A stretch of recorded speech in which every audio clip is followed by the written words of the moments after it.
Assalamualaikum warahmatullahi wabarakatuh. Di sini kami dari kelompok 13 akan mempresentasikan mengenai tugas besar pemodelan simulasi. Di sini kami mengambil tema simulasi algoritma distance vector menggunakan Simulink MATLAB.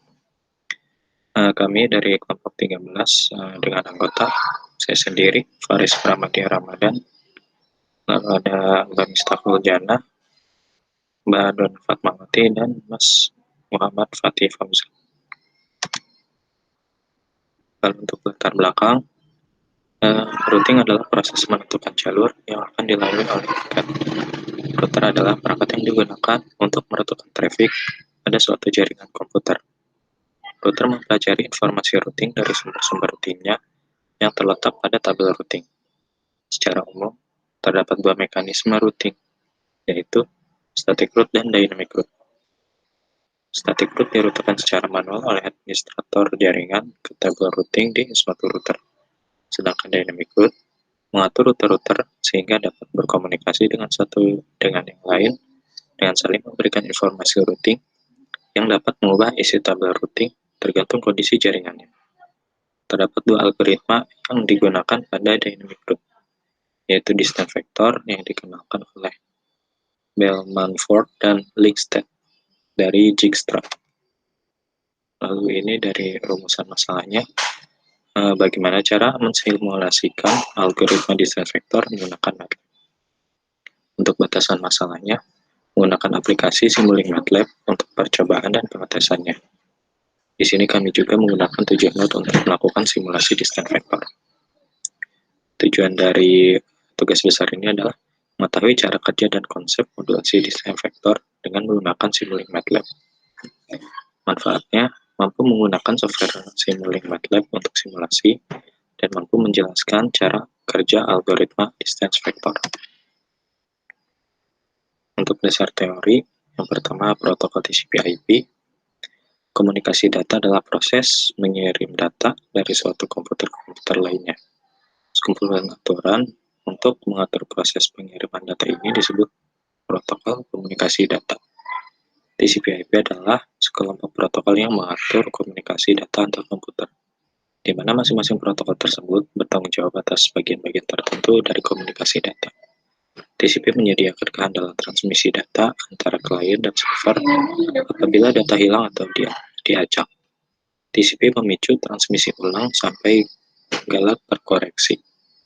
IP menjalankan paket data dari simpul ke simpul, mengkode alamat dan rute data ke tujuan yang dituju. Untuk di samping adalah contoh gambar mengenai protokol TCP/IP. Lalu selanjutnya ada topologi. Topologi suatu jaringan didasarkan pada cara penghubung sejumlah node atau sentral dalam membentuk suatu jaringan. Pada gambar ini ada beberapa contoh dari topologi jaringan. Ada star, mesh, tree, ring, dan bus. Lalu selanjutnya protokol routing. Routing merupakan proses di mana sesuatu dibawa dari suatu lokasi ke lokasi lainnya. Contoh real dari suatu yang membutuhkan peruturan adalah surat, dengan telepon, perjalanan kereta api, dan sebagainya. Pada suatu jaringan router adalah perangkat yang digunakan untuk menentukan traffic jaringan. Untuk dapat melakukan peruturan, suatu router atau entitas apapun yang membangun routing melakukan beberapa langkah berikut. Pertama, mengetahui alamat tujuan, ketujuan alamat mana yang dirutekan atau dikirim. Lalu mengenali sumber-sumber informasi peruturan. Menemukan rute-rute atau jalur-jalur atau rute-rute mana saja yang mungkin dapat dilalui untuk mencapai alamat tujuan. Selanjutnya, memilih jalur atau rute terbaik untuk menuju alamat tujuan yang dimaksud. Lalu memelihara dan memverifikasi informasi routing, apakah jalur-jalur ke tujuan yang telah diketahui masih berlaku dan benar. Lalu untuk selanjutnya ada static routing. Routing statik atau static route adalah pengaturan routing paling sederhana yang dapat dilakukan pada jaringan komputer. Static route adalah rute-rute ke host atau jaringan utama yang dimasukkan secara manual oleh administrator jaringan ke route table suatu router. Static root mendefinisikan IP hop router berikutnya dan interface lokal yang digunakan untuk memforward paket ke tujuan tertentu atau hop router berikutnya. Static root memiliki keunggulan untuk menghemat bandwidth jaringan, karena static root tidak membangkitkan traffic root update untuk memberikan informasi perubahan rute yang berlaku saat ini ke router-router lain. Penggunaan routing statik dalam sebuah jaringan yang kecil tentu bukanlah suatu masalah. Ada beberapa entry yang perlu diisikan pada forwarding table di setiap router. Lalu selanjutnya ada dynamic route. Protokol routing secara dinamis berkomunikasi untuk memilih rute terbaik untuk mencapai tujuan. Paket diteruskan dari suatu router ke router lain. Saat ini sudah banyak protokol routing yang dikembangkan, seperti RIP, IGRP, OSPF, ISIS, dan lain sebagainya. Ada yang bersifat open, terbuka, dan didukung oleh berbagai vendor perangkat, dan ada juga yang bersifat proprietary, hanya untuk perangkat buatan vendor tertentu. Di sini untuk macam-macam ya, atau contoh dynamic routing, ada algoritma desain vektor. Sebuah desain vektor protokol menginformasikan banyaknya hop ke jaringan tujuan dan arahnya di mana sebuah paket dapat mencapai jaringan tujuan. Algoritma desain vektor juga dikenal sebagai algoritma Bellman-Ford. Router mampu melewatkan update route ke tetangganya pada interval rutin terjadwal. Setiap tetangga kemudian menerima nilai tujuannya sendiri dan menyalurkan informasi routing ke tetangga terdekat. Lalu selanjutnya ada link state. Routing ini menggunakan teknik-teknik link state di mana artinya setiap router akan mengumpulkan informasi tentang interface, bandwidth, route trip, dan sebagainya. Kemudian antar router akan saling menukarkan informasi nilai yang paling efisien yang akan diambil sebagai jalur dan dimasukkan ke dalam table routing.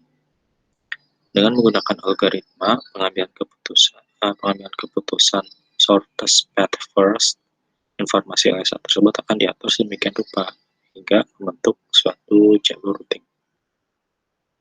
Lalu selanjutnya ada hybrid. Protokol jenis hybrid merupakan gabungan dari beberapa fitur distance vector dan link state.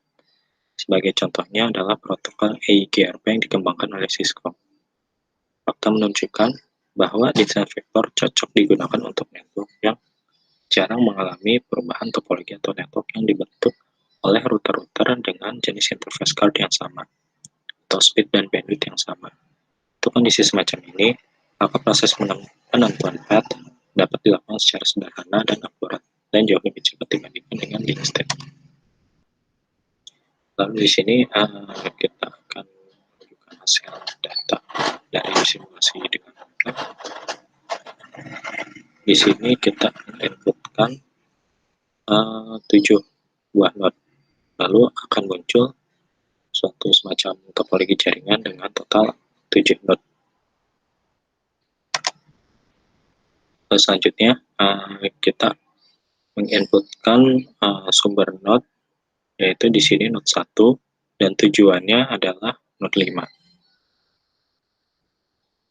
Nah, lalu kemudian akan muncul jalur yang akan digunakan yang menghubungkan antara node 1 dengan node 5.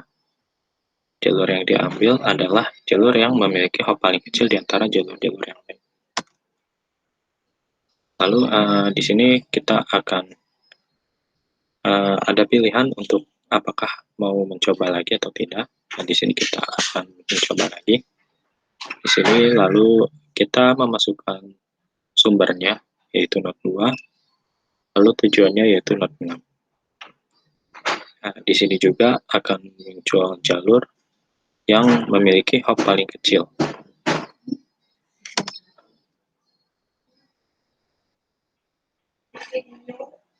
Oke, lalu selanjutnya di sini kita akan mencoba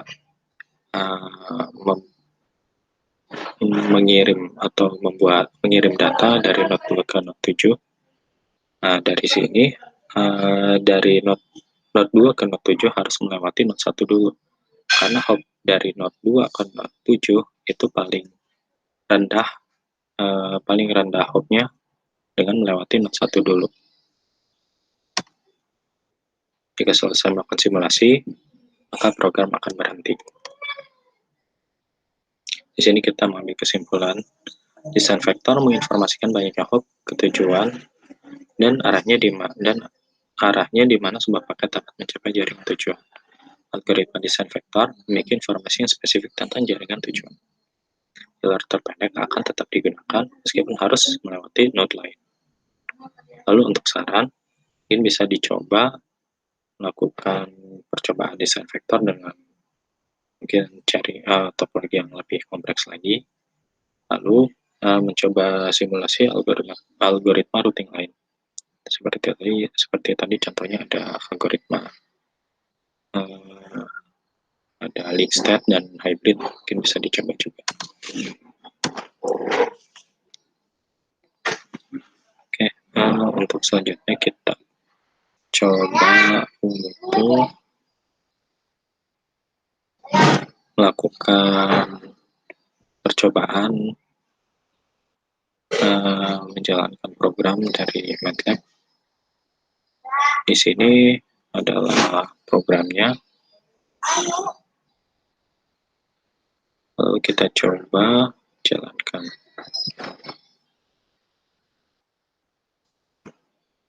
Nah, di sini kita diminta untuk memasukkan jumlah node.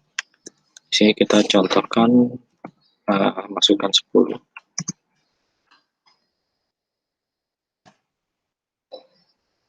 Nah, lalu kemudian akan muncul gambarnya. Node 1, node 2, node 3 sampai node 10. Termasuk termasuk jalurnya, ada berapa hop yang digunakan. Di sini kita akan mencoba menggunakan melakukan komunikasi antara node 1 dengan node 2. Di sini seharusnya yang digunakan adalah langsung jalur dari node 1 ke node 2 karena hopnya paling kecil di sini, yaitu 2. Kita coba masukkan sumber node, tujuan node. Sini langsung terhubung node 1 ke node 2 karena hopnya paling kecil, yaitu 2.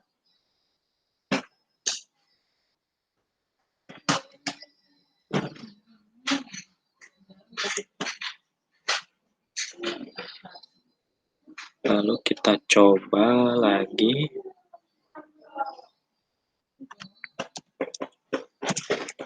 Kita coba masukkan sumber node, yaitu node 4 ke tujuan node 5.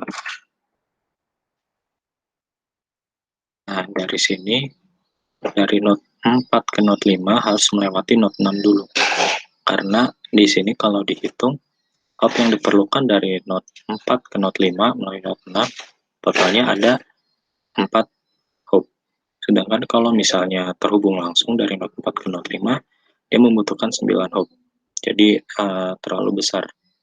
Maka yang diambil adalah hop terkecil, yaitu node 4 lewat node 6 lalu ke node 5.